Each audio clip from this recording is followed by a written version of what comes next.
పాకిస్తాన్ అంటే అమెరికా అధ్యక్షుడు ట్రంప్ పడి చస్తున్నారంటే అతిశయోక్తి కాదు. లేకపోతే అసలు ఇతర దేశాలు కాదు, సొంత దేశంలోనే ఓ నియంతగా జిహాదీగా పిలిచే పాక్ ఆర్మీ చీఫ్ ఆసిమ్ మునీర్తో వైట్ హౌస్లో డిన్నర్ తీసుకుంటారా? అంతటితో ఊరుకోకుండా అబ్బా పాక్ భలే దేశం, అబ్బా I love Pak, I love this man, మునీర్తో భేటీ నాకే గౌరవం అంటూ తెగ పొగిడేశారు ట్రంప్. ఇదంతా నిజమేనా? ఇంకేదైనా వ్యూహం ట్రంప్ మదిలో ఉందా? Take a look.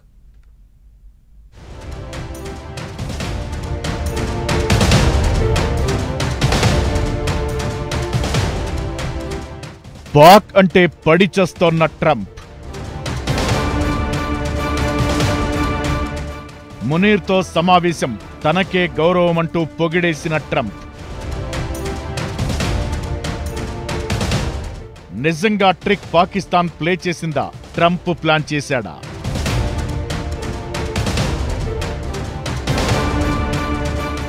ఎవరి వలలో ఎవరు పడ్డారు?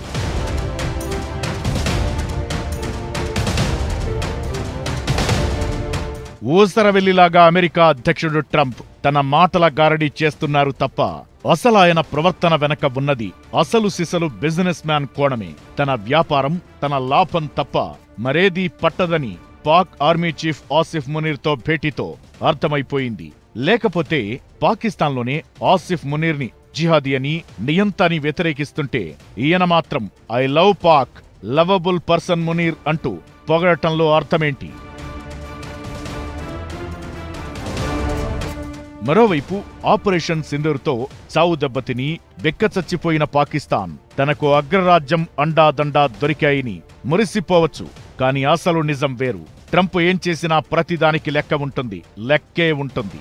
ట్రంప్ కొడుకులకు పాకిస్తాన్ ప్రభుత్వంలోని క్రిప్టో కౌన్సిల్తో కలిసి తమ వరల్డ్ లిబర్టీ ఫైనాన్షియల్తో డీల్ చేసుకున్నారు. ఈ డీల్ కింద పాకిస్తాన్లో block chain, bit coin mining, data సెంటర్ల ఏర్పాటు ట్రంప్ కొడుకులు ఏర్పాటు చేస్తారు. ఇవి పైకి ఇన్వెస్ట్మెంట్లలా కనిపిస్తున్నా దాంతో ట్రంప్ ఫ్యామిలీ బిజినెస్ కే లాభం.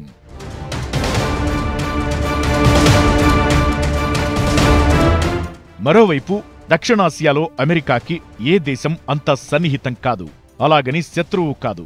ఈ క్రమంలో భారత్తో క్లోజ్నెస్ కోసం ట్రై చేశారు. కానీ అమెరికా ఆశించినట్లుగా భారత్ ఎప్పటికీ నడుచుకోదు. కొన్ని విషయాల్లో అమెరికాతో ఏకీభవించిన ప్రతి సందర్భంలో భారత్ అమెరికాకి మద్దతివ్వదు. ఇది చాలా సందర్భాల్లో రుజువైంది. అందుకే తామేది చెబితే అది బుద్ధిలేని గొర్రెలా తలూపే పాకిస్తాన్ అయితే తమ పబ్బం గడుపుకోవచ్చనేది అమెరికా ప్లాన్. సందట్లో సడేమియాలా తన పని కూడా కానిచ్చుకోవచ్చనేది ట్రంప్ ప్లాన్.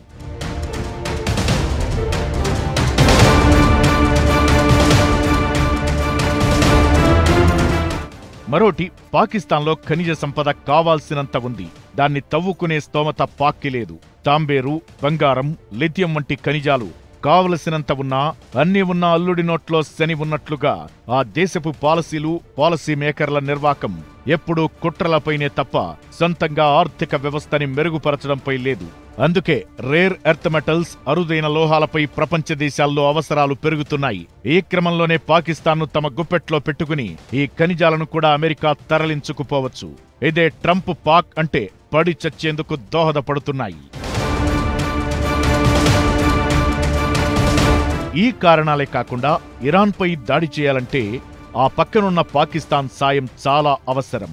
అమెరికా నేడో రేపో ఇరాన్పై యుద్ధానికి సన్నద్ధమైపోయింది. ఈ నేపథ్యంలో ఆ దేశంతో అత్యధికంగా 909 కిలోమీటర్ల సరిహద్దును పంచుకుంటున్న పాక్ సహకారం అవసరం. యుద్ధ సమయంలో టెహ్రాన్లోని సమాచారం సేకరించడానికి, లాజిస్టిక్స్ అవసరాలు తీర్చడం, ఆ దేశంపై దాడికి వాయుసేన స్థావరాలు అమెరికాకు చాలా అవసరం. ఇప్పటికే ఇస్లామాబాద్కు చెందిన నూర్ఖాన్ ఎయిర్ బేస్ వంటి వాటిని అమెరికా అనధికారికంగా వాడుకుంటోందనే టాక్ ఉండనే ఉంది. ఈ నేపథ్యంలోనే పాకిస్తాన్ ట్రంప్కి ఫేవరెట్ కంట్రీ అయిపోయింది. ఈ అభిమానం మరో లాదెన్ పుట్టే వరకు కొనసాగుతుందనడంలో సందేహమే లేదు.